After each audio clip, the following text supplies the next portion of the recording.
Okay guys, Assalamualaikum warahmatullahi wabarakatuh and a very good morning. Okay, today I want to share with you one of the most common admission to the surgical unit is head injuries. So for the new doctors, house officers, when you heard about head injuries, there will be palpitations. Okay, this 10 minutes sharing video is all about what you need to know about head injuries, what you are supposed to do, how you to prevent patient from going into secondary brain damage, and make your life easy lah, make everyone life easy. Okay, basically in surgical trauma, head injuries, you are going to classify patient based on severe, moderate and mild based on Glasgow Coma Scales. Okay, you know that 15 parameters from eye opening, movement, motor, and then all those things, these three things, verbal, and out of 15, less than 8 is considered severe head injury, moderate 9 to 13, 14 and 15 miles. Okay, so when you have head injuries, we are concentrating on severe head injuries.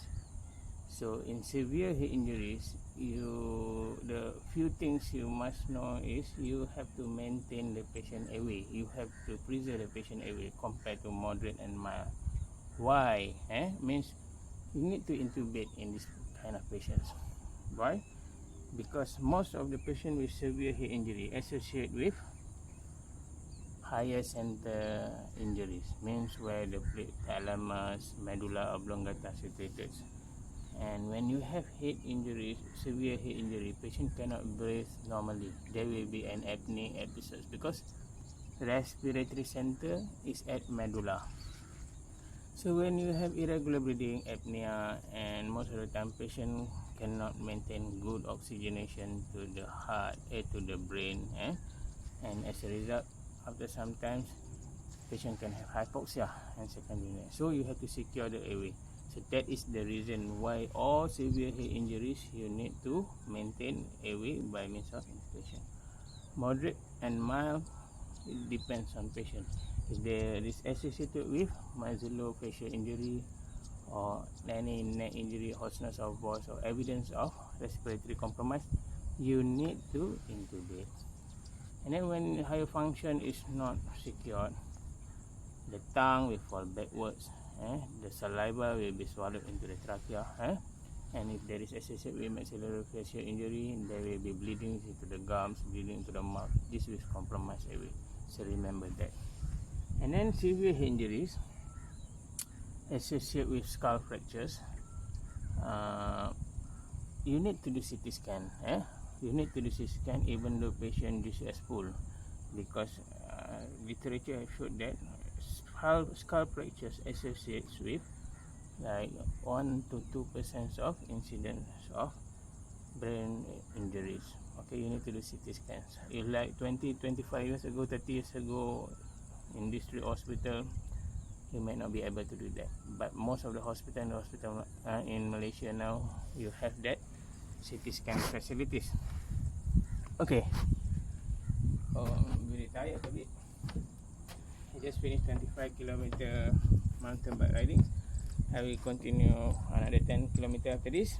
Okay, then 5 common causes of brain injuries associated with low GCS is extradural hemorrhage, subdural subarachnoid, intraparenchymal bleeds, and you have intraventricular bleeds. So the commonest is extradural, subdural. Okay, extradural is defined as, CT scan definition, is a focal segmental lenticular shape biconvex lesions, biconvex, because it is outside the dura and below the skull. So it's a focal segmental lenticular shapes of fusiform biconvex lesions. It is due to bleeding from the Middle meningeal artery. Middle meningeal artery got big, large branches, anterior branch, and small posterior branch. So because of it is due to injuries to this vessel artery, you need to stop the bleeding. If the bleeding is stopped, the prognosis and outcome of the patient will be good because it's outside the brain and patient can recover 100%. But if the bleeding continue, and it can cause increase in intracranial pressure and will push the brains. So in extradural hemorrhage, you have to identify the patient, any fracture, how the accident occur, any hematoma, and must quick in making a decision. So craniectomy is the answer for that if there is evidence of bleedings with GCS low. If small, maybe you can observe. Okay, in subdural hemorrhage, because of the lesion is below the dura, above the brains, it is irregular following the sulci and gari. It is crescentric, it is biconvex, and associated with bleeding from the cerebral veins. The prognosis is not as good as extradural, but if you do it early, you can save the patient. But it always associated with prolonged surgery, prolonged hospitalizations, because of bleeding from the cerebral branch, and always associated with parenchymal lesions. The other entity is subdural hemorrhage, or you can have bleeding into the intraventricles, and that kind of bleeding is usually associated with anomalies, ruptures of aneurysms, or arteriovenous fistula. Okay, then you have intracerebral bleeds where you can't do much. You have to evacuate it if it is significantly causing increase in intracranial pressure, significantly causing loss of motor and functions. Okay, that is very basic about the types of injuries, CT scan. So you go back to the ward and look all these 5 features, and then correlate with the patients. So in the ward, for all head injury cases, very important for you to monitor closely the Glasgow Cone Muscle. Not only that, the power, upper limb, lower limb, right hand, left hand, every day, because any deteriorating in the power of the limbs, significant expanding of the hematoma, or it actually tells you there is more and more brain parenchyma become impacted, okay, or there is expanding or new bleed. So you need to react fast. You need to repeat CT on top of monitoring the pupillary size. Okay, pupillary size is one of the earlier signs. But if you work in the neurosurgical center ICU, we have intracranial pressure monitoring. That is the best lah. But if you don't have that, you have to see the patient DCS, pupillary size, and the all this power and sensory examination. Okay, I mentioned during my walk around about understanding these Monroe-Kelly doctrines, because the brain, cerebral fluids, and the blood vessel is encased in the rigid skull. Okay, so rigid skull is rigid, skull cannot be pushed. When you have bleedings, when there is increase in, when you have bleeding, it will occupying the space, so it will compromise the other structures. What is the vulnerable structures?